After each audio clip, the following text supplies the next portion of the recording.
You're watching News 3 Now, live at 4, moving forward. Good afternoon. Welcome to Live at 4. We begin with breaking news. Fitchburg police just provided an update on a stabbing-turned-murder investigation. News 3 Now's Jalen Banks joins us live this afternoon from Fitchburg. Jalen, what have we learned?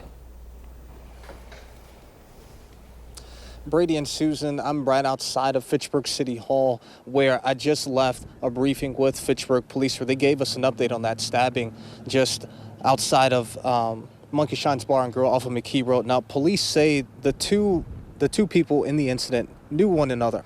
The victim was a 39-year-old man, and he was stabbed multiple times during the altercation and was eventually taken to the hospital for his wounds, where he later died. The stabbing suspect, also a 39-year-old male, was identified as Rodney Golden of Madison. Here is Fitchburg Police Captain Edward Hartwick on the stabbing and where police found Golden. The initial investigation has revealed two men, believed to be known to each other, got into a physical disturbance inside the bar. That disturbance continued into the parking lot and ended with a 39-year-old man receiving what would become fatal stab wounds. A search warrant was executed at the residence in Sun Prairie, and a rifle and nearly 500 grams of fentanyl were recovered. Investigators are now looking into the source of the firearm and narcotics. Captain Hartwick says the investigation for this incident is still open. We'll continue to keep you updated both on air and online as we gather more information. But for now, reporting live in Fitchburg, Jalen Banks, News 3 Now. Thank you, Jalen. Let's get a check on the weather now. It is a perfect afternoon in Madison. Sunny and 70 degrees? I'll take it. Good stuff. Jacob Montesano is out on the patio. Hi, Jacob. Hey, Susan. Yeah, very nice out here. A little bit cooler compared to yesterday, but honestly, that may actually be a good thing because yesterday definitely got a little bit warm. Right now, we've been seeing high temperatures around 70 for Madison, middle 70s further west, but it has been significantly cooler right near the lake. Temperatures have been barely getting into the 50s for Milwaukee during the afternoon, and that's because there is a pretty strong lake breeze impacting those areas up to 20 miles per hour. Still seeing some breezy weather for the rest of our area, around 10 to 15 miles per hour for the most part. But with the temperatures in the upper 60s and 70s, the wind doesn't really feel too bad at all. Now, as we take a look at the wind gust forecast throughout the night, it is going to persist, especially for areas east of Madison, getting a little bit better for Thursday morning before picking back up a little bit for the afternoon. For the afternoon hours, but in general, the wind's not going to be too bad at all. We'll only see wind gusts up around 25 miles per hour. Now, looking at the current radar, we are completely dry right now, and we are expected to remain dry throughout the rest of the evening. We are seeing some rain south of Wisconsin, but that will stay south of Wisconsin entirely, with clear skies expected later in the night. So this evening going to be very nice. Get out and enjoy the weather. May see a good amount of cloud cover, but even with the clouds, it definitely feels very comfortable out. And then tonight, we actually are going to see some chilly temperatures further north, which could cause some frost. Now, we're going to see even colder temperatures tomorrow night, which may cause additional frost. So I'll talk more about that. But then I also will talk about a big warm-up for next week. All those details will be coming up a bit later, though. All right, Jacob, thank you. Tomorrow, an autopsy will be conducted on the man charged with intentionally hitting a Cottage Grove family with his car. A source with Madison Police confirmed to News 3 Now Jeffrey Endress was found dead at the Dane County Jail yesterday morning. Endress was charged with one count of intentional first-degree intentional homicide, 2 attempts of first-degree intentional homicide, and 1 count of animal abuse for the crash. On April 28th, Endress allegedly drove his car into Cammie Hansen and her family while they were out walking their dog. The crash killed Hansen and the family dog, injuring both her husband and son. Court records say hours before the crash, Endress had received a police report detailing sensitive crimes that Hansen's son allegedly committed against Endress's child. The records say the two families were close until late March when the alleged crimes happened. Several videos were found on the Hansen child's phone that show the victimization of Endress's child. Hansen's husband told police he believes that is why Endress hit them with his car. You can find all of our coverage of this story and receive updates directly to your phone with the free Channel 3000 mobile app. The man charged with killing a McFarland woman will go to trial. James Barnes Morris was in court today, at which a judge found enough evidence that he can go to trial. Barnes Morris is accused of killing 24-year-old Brooke Stratton last fall. She was last seen September 30th, and Madison police found her body in a pond on UW-Madison Arboretum property days later on October 3rd. He'll remain in jail on $1 million cash bond. Well, tomorrow, Cardinals will vote again to elect a new pope. Black smoke billowed from the chimney of the Sistine Chapel earlier today, signaling electors were not able to choose a new leader of the Catholic Church. This was the only vote happening today. And of course, there's plenty of chatter as the world awaits the next pope. We sent our Kyle Pozorski to St. Paul's Catholic Student Center today to hear what young people would like to see in the next leader. You can think of the first round of the conclave like that of a political primary, narrowing down the top candidates.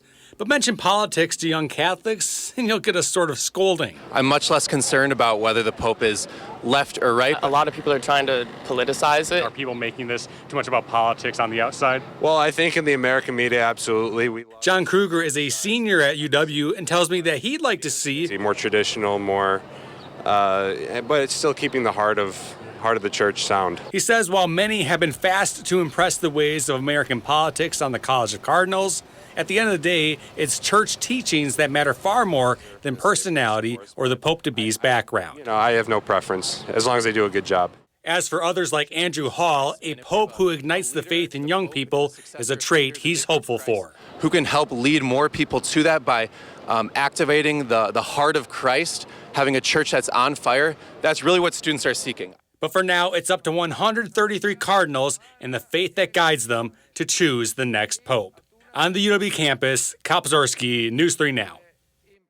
Thank you, Kyle. For the next 4 days, Cardinals will conduct up to 4 rounds of voting a day until they find Pope Francis' successor. Next on Live at 4, the verdict in the case against 3 former officers charged with killing Tyree Nichols. Plus, when the U.S. and China will meet to talk about tariffs.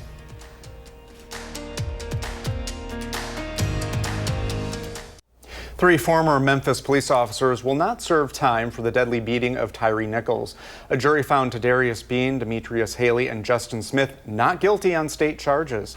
In 2023, 29-year-old Nichols ran from a traffic stop after officers yanked him out of his car, pepper sprayed him, and tased him. 5 officers caught and beat him. He died days later. 2 of those officers took a deal to avoid trial for both federal and state charges. The other 3 received guilty verdicts in federal court and could serve time. U.S. trade officials are set to meet with their Chinese counterparts this weekend in Switzerland. It's the first major talks between the U.S. and China since President Trump sparked a trade war with stiff tariffs on imports. Treasury Secretary Scott Bessent and U.S. Trade Representative Jamieson Greer will meet with their Chinese counterparts in Geneva. It comes amid growing U.S. market worry over the impact of tariffs on prices and the supply of goods. The Trump administration has to transfer a Turkish Tufts student from a Louisiana immigration detention center to Vermont. In March, masked federal agents detained Rameza Ozturk in Somerville, Massachusetts. ICE claims she's involved in associations that undermine U.S. foreign policy. Ozturk's attorneys say she's being targeted for criticizing Tufts' response to calls to divest from companies tied to Israel. Today, a federal appeals court said the DOJ failed to make its case that Ozturk needs to be in Louisiana. The administration has 1 week to comply with the order. In Gaza, 48 people are dead after an Israeli airstrike hit a school sheltering thousands of displaced Palestinians. Gazan health officials say at least 7 of those killed were children. The Israel Defense Forces says it struck terrorists who were operating within a Hamas command and control center. The IDF did not provide any further information about the strike. It comes as Israeli leaders say they intend to take control of the entirety of Gaza and have not ruled out annexation. Nuclear-armed neighbors India and Pakistan are embroiled in their worst confrontation in nearly a decade. India fired missiles into Pakistan and its disputed territory in Kashmir yesterday, killing more than 20 people. India claims the strikes were in retaliation for militant attacks that killed more than 24 people earlier this year. Pakistan called the strikes an act of war and claimed it shot down several Indian fighter jets. The disputed region of Kashmir is split between them, but both countries claim full ownership of the territory. It is another beautiful day outside at midweek. Not quite as warm as yesterday, but just perfect. Yeah, it's not the deep freeze of the winter. Yes. We'll say that. Jacob's here with the details.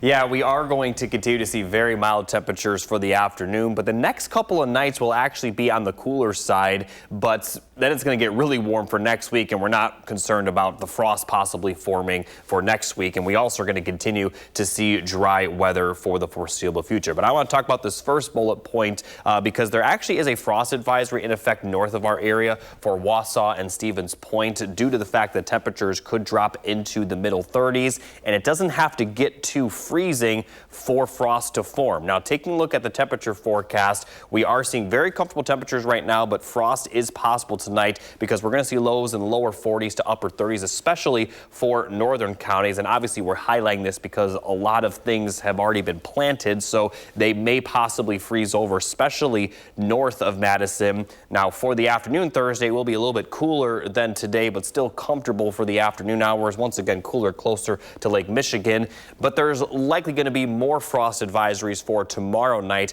as we're going to see a lot of clear skies, which will allow those temperatures to drop possibly all the way into the middle 30s, and they may actually completely drop below freezing for northern counties, and pretty much the entire area, especially tomorrow night, has the possibility to see that frost because, as I mentioned, it could occur even if temperatures are above freezing.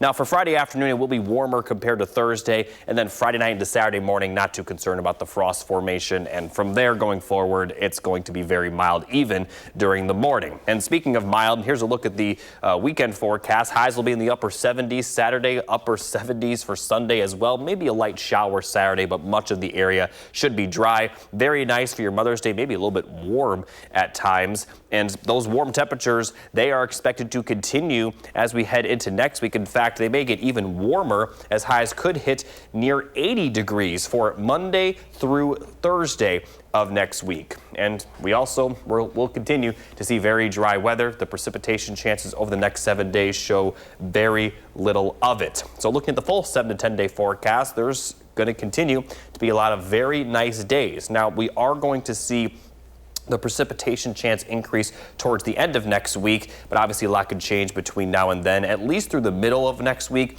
we are expecting very dry conditions with just a few small chances of rain here and there. Thank you, Jacob. A bill before the state assembly seeks to extend Medicaid coverage for new moms from 60 days to a year. The Senate passed it on a bipartisan basis last month. Senators from both sides of the aisle agreeing it's time Wisconsin stop being an outlier among states. Currently, Wisconsin is one of 2 states that don't offer expanded postpartum Medicaid coverage. But this isn't the first time the Senate's passed the bill. The holdup is in the assembly. My position's been fairly clear from the very beginning. I've never supported an expansion of welfare. I can't imagine that I would ever support one. But we have to talk about it as a caucus, see where everybody else is. That's Assembly Speaker Robin Vos voicing his opposition to the bill. Last time the Senate passed it, the Assembly never even voted on the bill. But this session, senators are hoping the Assembly has a change of heart. We spoke with 2 of the bill's authors from both sides of the aisle about what's at stake if the Assembly doesn't take it up. And this is my interview with the Chamber's Minority Leader, Democratic Senator Diane Hesselbein. Senator Hesselbein, thanks for being on with us today. Thanks for inviting me. I appreciate it. So for people who haven't been keeping up with this bill and maybe to give them a little more context, how did this bill come to be? Yeah, well, we've been talking about this bill for many years in the state Senate and the state Assembly as well, giving people who deliver babies full coverage for an entire year for postpartum care under Medicaid. Yeah, why do you think that's so important? Oh, it's extremely important. We need to give babies and mothers the best care possible. And sometimes issues arise not just the day after you give birth, but weeks, months, and they can go into the future. So making sure that they have the best health care possible to make sure we have the best and most healthy people in the state of Wisconsin. And it seems like both sides have really come together on this, but was there anything in the bill that didn't stay in there that you wish that was still in there? No, I'm happy with the bill. Oh, its yeah? final form. Yeah. How about that, everyone? So do you think that, does this open the door? Like I said, we saw both sides really work together on this. Does this open the door? Do you hope it opens the door for more bipartisan work? Well, we have 100 co-sponsors of this bill right now, and just like last session, we passed the state Senate and then it stalled in the Assembly. And I'm hearing that Speaker Voss is not going to bring this bill to a vote in the state Assembly, and that is tragic because our women and mothers and babies, they deserve better in the state of Wisconsin, so we need to get this to a vote. I'm hopeful that this can be a standalone bill. We can get it done in the state Assembly and Governor Evers can sign it, but if not, we should be fighting to put it in the budget. And you already addressed Speaker Voss not wanting to take this up. So how do you do the work to get the votes that you need? Well, I hope that all of your viewers will email and call his office because he is the one person that is standing in the way of getting this bill done, and we need to get it done for the people in the state of Wisconsin. There's only one other state, Arkansas, is the only other state in the United States that hasn't gotten this done. We need to do it. What have you been hearing from constituents about wanting something like this? Well, I think they understand that this is best for mothers and this is best for babies, and why wouldn't we do this in the state of Wisconsin? Is there more work to be done? Is this just a first step? Well, this is the second time we've passed it in the state Senate, so no, we're not done working on it. We have to see it through to the finish line so it can truly be a bipartisan effort. Why do you think that we don't often, in these times, we don't often see the two sides agreeing on much right now? But is this proof that there could be some of these issues, there's still time to bring people together? I'm hopeful. I think with more fair maps in the state of Wisconsin, in the Senate, we have 18 Republicans and 15 Democrats. We're having more conversations now, and hopefully we can work together to pass a budget for the state of Wisconsin that really reflects the values of the people that have been attending these joint finance committee hearings all over the state. So listening to what they have to say and building a budget based on what we're hearing is important. Senator Hesselbein, thanks for being on with us. Oh, thank you. And in our next half hour, The View from the other side of the aisle will share my one-on-one interview with Republican Senator Jesse James. And coming up on Live at 4, do you need something to do this weekend? Josh Sprider has you covered, of course. He always does. What's new at the Rock County Historical Society when Live at 4 continues.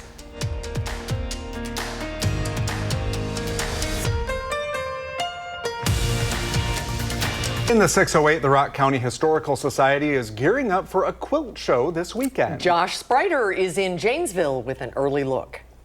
We are super excited to showcase an opportunity for you to check out the airing of the quilt show here at the RCHS happening this Mother's Day weekend. And we have the mastermind behind the show, Carla Keller, joining us. Carla, good to see you. Good to see you too. You know, quilting is super special for you. And what is it about quilting that is so important in your life? Well, I started out making quilts for my babies when they were little to keep them warm, and now I'm more doing the art quilts, and I make a lot of quilts to give away too. Oh, that's so wonderful. Yes. Quilting is obviously special because every quilt is unique. You see them in that room right here. They're unique because, I mean, you can do some real basic things just with basic colors or whatever, or you can do some of these patterns that we have here. I mean, some of these quilts take literally weeks and days of years to make, you know, I mean, a long time to make, so. And a couple of the quilts in this room are yours? Yes, this one is mine. It's called, the pattern is actually Dublin. I used up a lot of my fabric that I had in my stash, and just to use it up, and then this one's a bed size too, so this at some point we'll probably be giving to somebody for a gift. I love that. So how many quilts are going to be a part of the show this weekend? There's 126, not counting our 8 little wool ones. Holy cow. So yeah, what makes this unique over here? Well, this is made with its combination of cotton and wool. A lot of the quilts are just made with 100% cotton, but this one, it shows like the different seasons. Yep. Mm-hmm. You know, this is the first time that you guys are hosting a quilt show, and why is this so important for the RCHS? I think we just love to get people here. We have a beautiful campus. The thing about history with quilts, I mean, quilts were made back in the 1700s to keep people warm. You know, when they started heading west, they used them to, you know, protect themselves. They put them up in windows to prevent weather from coming in or whatever. But as fabric became more available, then they started becoming more, they could be creative. Originally, they made a lot of them out of feed sacks, which is what this quilt is made out of. Wow. So this has got the like 30s and 40s fabric in it, and it was they delivered the feed in sacks, and they decided to make it decorative, and so they used it to, this lady made it used the fabric and made a quilt. Oh my gosh, so much history there. All right, so happening Saturday and Sunday this weekend. What do people need to know if they want to come check out the quilts? It's from 10 to 4, and they can come. It's $5 to get in, and we're having all kinds of things. There's free ice cream. There's a storybook walk, which is a story about a grandma quilting, and that's be available on boards, 20 different pages. We're having demonstrations in our little schoolhouse. There'll be 4 demonstrations each day. And getting everyone involved. I love that. So. All right, Carla, well, thank you so much for giving us a little sneak peek. We appreciate it. Thank you. And if you'd like to learn more about the quilt show or other events happening at RCHS, you know, this is one of many we love to check out here. Just go to the story up on channel3000.com. In Janesville, I'm Josh Breiter, News 3 Now. Thank you, Josh and Carla. They're works of art, aren't they? I know. I love quilts. It's fun to see. Coming up on Live at 4, whether the Fed held interest rates today. Plus, a new travel requirement is in place today. Arman Rahman shows us how many people still need to get their real ID when we're back.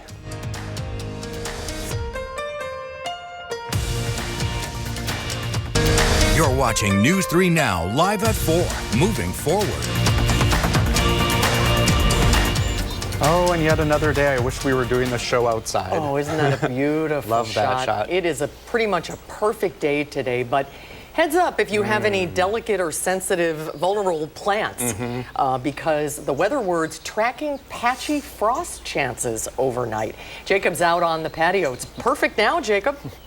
Yeah, excuse me. Right now, it is just about, as you mentioned, perfect. Temperatures in the upper 60s to lower 70s across the area. We also are seeing a lot of sunshine right now, 69 specifically in Madison, middle 70s further west. It is much cooler, though, closer to Lake Michigan, as there is quite a bit of a lake breeze cooling those temperatures down. It's barely gotten into the 50s for Milwaukee, and you can see the wind up near 20 to 25 miles per hour further east. Our area is still dealing with a little bit of a breeze, but only around 10 to 15 miles per hour. And for the most part, this is going to continue throughout the overnight hours, but similar to right now, they're not going to be a huge factor. And once we get to Thursday evening, the winds do look to calm down just about completely, but that will allow some pretty cold temperatures for tomorrow night, at least cold compared to normal. Now, this evening is going to be very nice, 60s and 50s, but then we're going to see clear skies later in the night, and that's going to allow temperatures to drop possibly into the 30s, especially for areas north of Madison. And frost can occur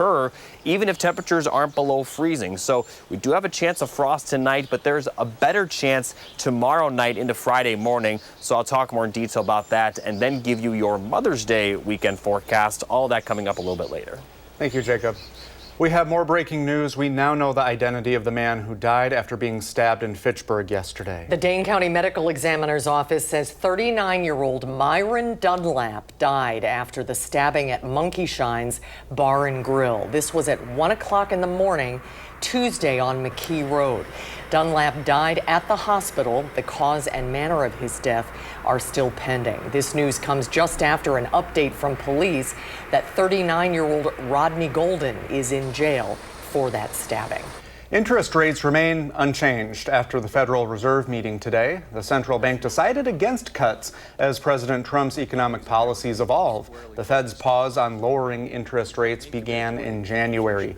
Economists say the Fed is caught in a wait-and-see approach. The next round of economic data should swing it one way or the other, and that would provide a better read on the impact of the president's tariffs.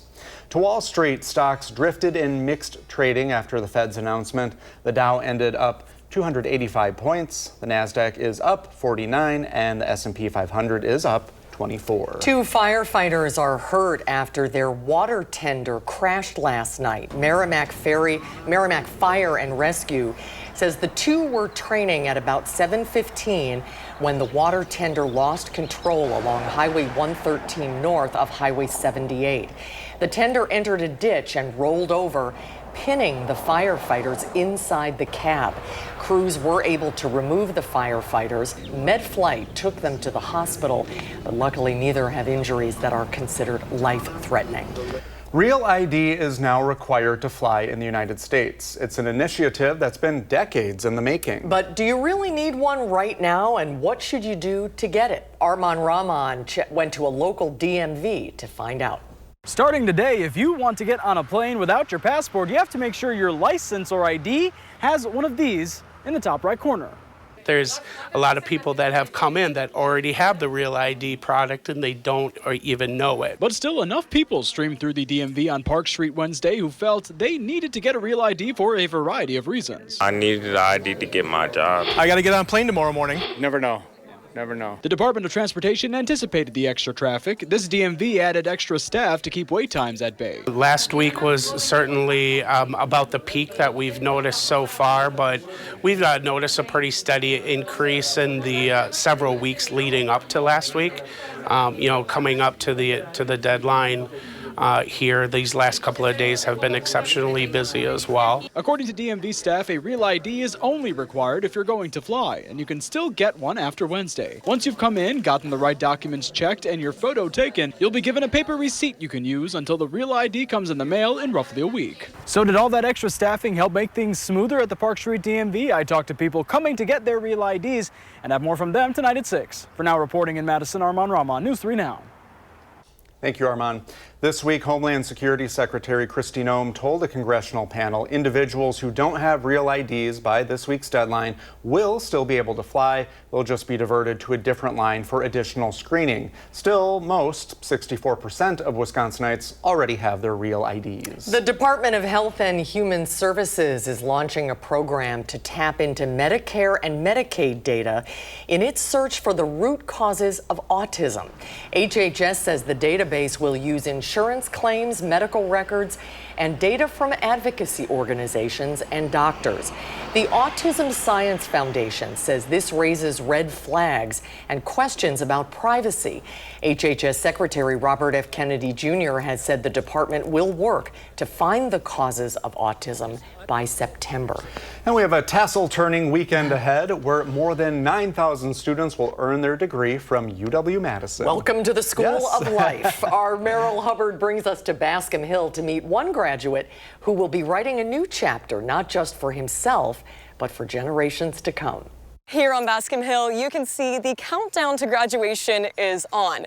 And for a number of Badgers, walking across the stage and throwing their cap in the air marks a first-generation milestone for their family. I can't wait to see my sister and my mom and my brother-in-law, my nephews, and just be able to hug them and kind of celebrate the moment with them. Thomas Kozlowski is days away from earning his law degree from UW-Madison. He's one of 68 first-generation law students who will walk across the stage this year. Thomas's parents immigrated to the United States in the late 1980s. His mom moved from Poland, and his dad fled from Soviet Russia. Thomas says being a first-generation student means not taking opportunity for granted. There's so much opportunity here. The pressure is your parents sacrificed, it's a lot is an understatement. They pretty much sacrificed everything for you to come here. But I hope by pursuing my dreams and getting my law degree, I'm also hopefully making them proud. Thomas has completed all of his finals and will officially earn his law degree at Friday's law school commencement. Reporting in Madison, Merrill Hubbard, News 3 Now. Congratulations to him and all the Badgers. The full UW-Madison spring commencement is this Saturday at Camp Randall Stadium. Oh, it'll be busy. It will. Coming up on Live at 4, a bill would extend Medicaid coverage to new moms. We'll hear from the senators who authored it on why they think the Assembly should take it up.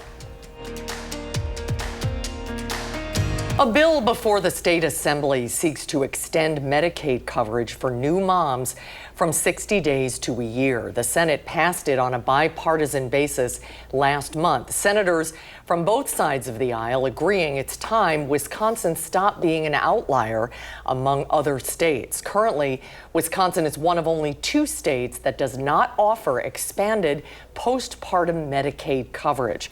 But this isn't the first time the Senate's passed the bill. The holdup is in the Assembly. My position's been fairly clear from the very beginning. I've never supported an expansion of welfare. I can't imagine that I would ever support one. But we have to talk about it as a caucus, see where everybody else is. Now that, of course, is Assembly Speaker Robin Vos voicing his opposition to the bill. Last time the Senate passed it, the Assembly didn't even vote on the bill. This session, senators are hoping the Assembly has a change of heart. Earlier, we spoke with the two of the bill's authors from both sides of the aisle about what's at stake if the Assembly does not take it up. Earlier on Live at 4, you heard Brady's interview with Democratic Senator Dianne Hesselbein. Here's my conversation with Republican Senator Jesse James. How did this bill come to be? Unfortunately, Senator Ballweg was the lead author last session in trying to get this over the finish line. And she obviously didn't win her re-election bid. So I was asked if I would be a lead author in getting this done, along with the Senate President, Senator Mary Felskowski. So I was happy to be the lead. I've seen the benefits that this could bring to our mothers, our children, and families across the state of Wisconsin. Is there anything in the bill that you wish was, or anything you wish wasn't included? No, I think it's a very well circulated legislative piece. There's tons of bipartisan support. You know, I think we're over 70 to 80 co-sponsors. It's truly a bipartisan bill that people would like to see get done. It is refreshing and encouraging to see that. Do you think, how significant a step do you think this is for bipartisanship? And do you think there will be more bills like this in the future? Bipartisan work is obviously, when that happens, we know that it has a favorable chance of getting to the governor's desk and be signed. Having those conversations and relationships with our Democrat colleagues is extremely important to me in my office. We know that having these relationships and getting to the point where we do our job to get bills signed and get them signed into law by the governor. Your fellow Republican lawmaker, the Assembly Speaker Robin Vos, has said that he is opposed to Medicaid expansion, but you've said that this isn't necessarily an expansion of Medicaid, rather a way to ensure that moms who already qualify for these benefits and support have them when they need it. So what's your response to the Speaker, and what do you think is at stake if the Assembly doesn't take this up? Well, Medicaid expansion is a separate issue. This is extending Medicaid services to moms up to the 12-month level. So That's not technically a Medicaid expansion? Well, I mean, I think it's in the same pool with it. It's not, I think when people talk about Medicaid expansion, they're talking about the overall Medicaid expansion topic. This is a part of it. I guess it's a portion of it. And the Speaker has publicly said that it's expanding welfare. So I think we need to get over that hurdle. I don't look at it like that. I look at it, and how I phrase it is it's an expansion of services for our moms. And when we have healthy moms, we will have healthy babies, which in turn will have healthy families across our state. I think there's always room for continued talks, continued negotiations, continued compromise, and we'll have to see what happens. I will have further conversation with the Speaker in hopes to nudge him a certain direction in getting this passed. So it's a work in progress. I'll just say that. I'm very optimistic. I'm hopeful, and we're going to continue doing what we have to hopefully get this through the Assembly. Well, coming up on Live at 4, Jacob shows us when you can expect some frost. And later, the new award coming soon to the Golden Globes.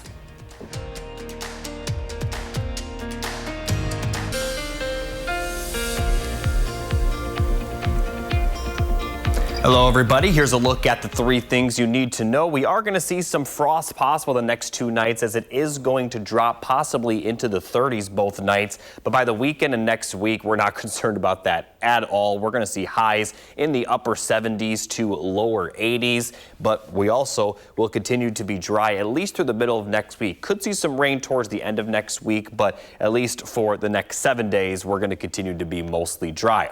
Now, looking at tonight, there is a frost advisory in effect for areas north of Juneau and Adams County for Wausau and Stevens Point. Now, this is just tonight, and tomorrow is expected to have, or tomorrow night is expected to be colder, so it wouldn't surprise me if we have more frost advisories this time tomorrow. We could have them in southern Wisconsin. So let's take a look at the temperature forecast. Very nice through the evening, but the clear skies later tonight will allow temperatures to drop into the lower 40s and upper 30s, and it doesn't have to get to freezing for frost to form, and areas north of Madison could drop into the 30s, so we could see some of that frost tonight, but there's a better chance for that frost tomorrow. Now, highs in the afternoon, they will be cooler, but still very comfortable, and as we get towards Thursday night and Friday morning, we could be seeing temperatures dropping into the middle 30s for everyone, possibly completely below freezing for northern counties. So there is a big concern about the potential for frost tomorrow night, but the good news is that once we get to the weekend, we're not going to be concerned about that frost at all, because highs on Friday will be near 70, and then for tomorrow night into Saturday, we are going to see temperatures only dropping into the upper 40s to lower 50s. But again, for tonight and tomorrow night, just be aware that the frost potential is there. Now, here's a look at the high temperatures going forward. They're going to really warm up quickly for the once we get to the weekend. Highs will be in the upper 70s to possibly lower 80s, and that's going to continue for much of next week, at least through Thursday, and we will continue to see warm temperatures beyond that, but this is going to be easily our warmest stretch of the year, where we could even see some summer-like temperatures, especially considering that we're going to see sunshine a lot of those days. And as you can see with the 7-day rainfall chances, very little precipitations in the forecast. Could see a slight chance Friday night into Saturday, and then again Tuesday. But in general, we are going to be very dry. Mother's Day looks just about perfect, maybe a little bit warm during the afternoon, but still very, very nice. And then as we get towards the end of next week, we do have an increase in rain chances. But right now, a lot can change between now and then. We're more focused on the next 7 days, where we are expecting very dry and very nice weather. The Golden Globes is adding another award category, Best Podcast of the Year. It expands the Golden Globes from honoring the best in film and TV. The organization says the podcast category will recognize audio and video podcasts that have made a significant impact over the previous year. There will be 6 nominees chosen among the top 25 most popular podcasts. That means podcasts including The Joe Rogan Experience, Alex Cooper's Call Her Daddy, and Theo Von's This Past Weekend will qualify. The award will debut at the 2026 Golden Globes in January. I like this idea. I do too. Yeah. I think it's a great idea. You're a big I have one every day pretty much. One a day, that's right. No, keeps me going. Yeah. And this weather's keeping us going. It's beautiful outside. Yeah, and it's going to continue to be very nice. A very nice Mother's Day forecast, although it might get a little bit warm in those afternoon hours. Still, very, very comfortable. High temperatures will be in the 70s, then possibly lower 80s for next week. So we're starting to get into those summer-like temperatures, and at least through the middle of next week, we're going to remain dry. All right, Jacob, thank you. We'll be right back. Out for the penny, how killing the penny would actually work. That's straight ahead at 5. Thanks for watching Live at 4 today, everybody. We hope to see you right back here tomorrow. News 3 Now at 5 starts right now.